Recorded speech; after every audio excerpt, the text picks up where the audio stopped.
Good morning. I am in Skaneateles, New York. Finger Lakes. I don't know how to, let's see. Oh yeah, this is the view today.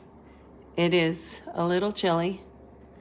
And today I thought I would talk about restricting authenticity.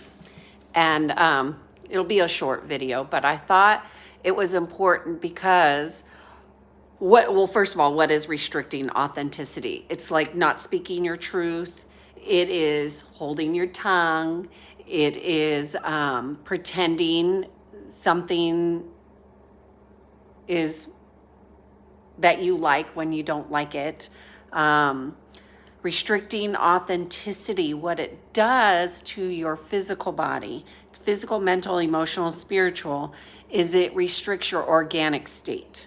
So when you do that, when you're in restriction of your organic state, what happens is you constrict, right? So you're withholding. And when you're withholding, you become resistant.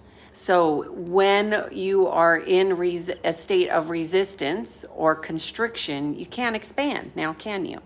So most people who are wanting to be in sync, right? You don't want to be constricting or restrictive. You want to be expansive. But what we don't realize is that the ways in which we're behaving, like pretending, faking,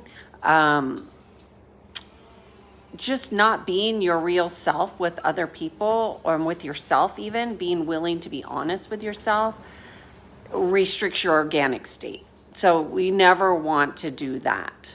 I don't, anyways, because that limits your ability to access higher levels of consciousness. Well, don't you want that? Because with higher levels of consciousness comes more greater awareness of your physical body, mental body, emotional body, spiritual body. Your whole way of being is expanded. You have new insights and wisdom that you never would have considered in the past or before. So it's really helpful. I'm just going to see if I can put this down. It's not ideal, but I guess I can't put it down.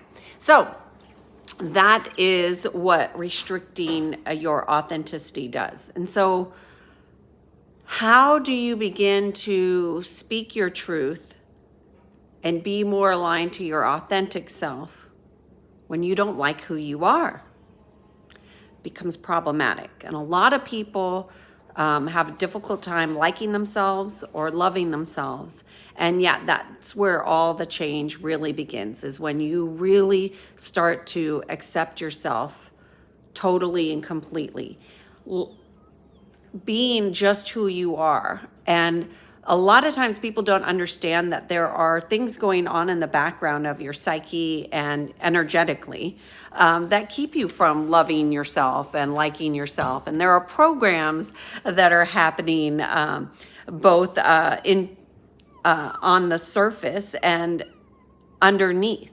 And those things are very uncomfortable for people to be aware of, but it's still happening. You don't have to see it to know that it exists. So what I would suggest is, it's really important to just connect with your personal divinity, to consciously connect with that divine aspect within yourself, that part that you know that there's something greater that exists that's within you.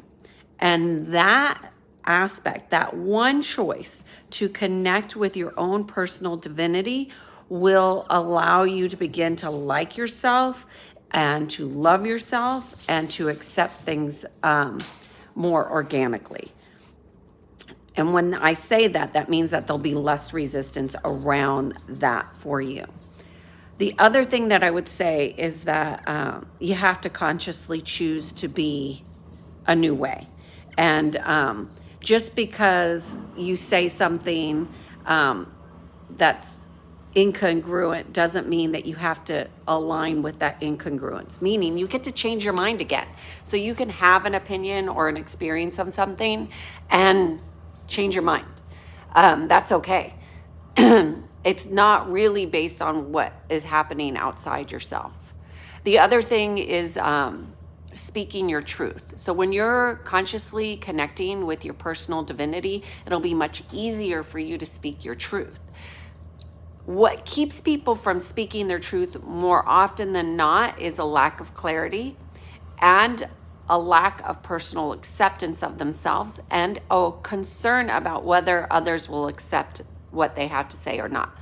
And that outward focus keeps you from growing personally. So you want to shift your focus and have an awareness that your inner world, what you have going on inside, reflects outside. So when you start to be more authentic, you'll connect with other people more authentically, and people will trust you more. When people trust you more, you get further in your career and in your relationships. And that's really an important aspect of being authentic, is that, at least for me, if my clients don't trust me, then, we don't make as much progress. They don't get the results that they like.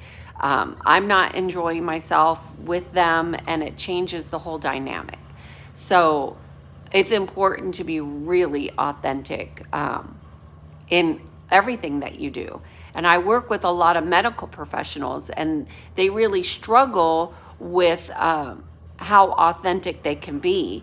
And being authentic doesn't mean you have to share every thought that you have, but it does mean that when you have a thought that's real, that you find a way to articulate it in a way that is helpful for, one, you being aligned, and two, for whomever you're speaking with. So anyways, I hope that you find this helpful, and I hope you have a great day, and happy Friday.